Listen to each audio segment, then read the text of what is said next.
വാതിൽ ചുവന്ന കല്ല് വെച്ച് കടുക്കനിട്ട ഒരു കൊച്ചു കൂട്ടുകാരൻ എനിക്കുണ്ടായിരുന്നു. ഒന്നുമില്ലാത്ത അശോകനെ എന്തെങ്കിലുമൊക്കെ ആക്കി തീർത്ത ബാലചന്ദ്രൻ, എന്റെ പ്രിയപ്പെട്ട ബാലൻ. പഠിച്ച കാലം നിങ്ങൾ കേട്ട് കാണും.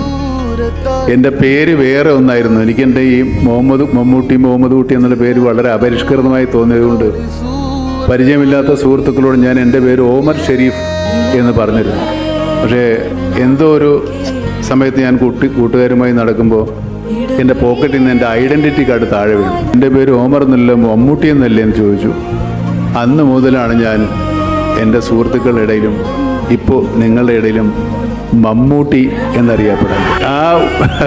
പലരും ചോദിച്ചു ആരാണ് ആ മമ്മൂട്ടി എന്ന് പേരിട്ട ആളെന്ന്. എനിക്ക് പേരിട്ട മമ്മൂട്ടി ദാണ്ട് അവിടെ ഇരിപ്പുണ്ട്. ഇങ്ങനെ 4 പേര് കാണുക ഇയാളെ പരിചയപ്പെടുത്തണമെന്ന് എനിക്ക് വലിയ ആഗ്രഹമുണ്ടായിരുന്നു.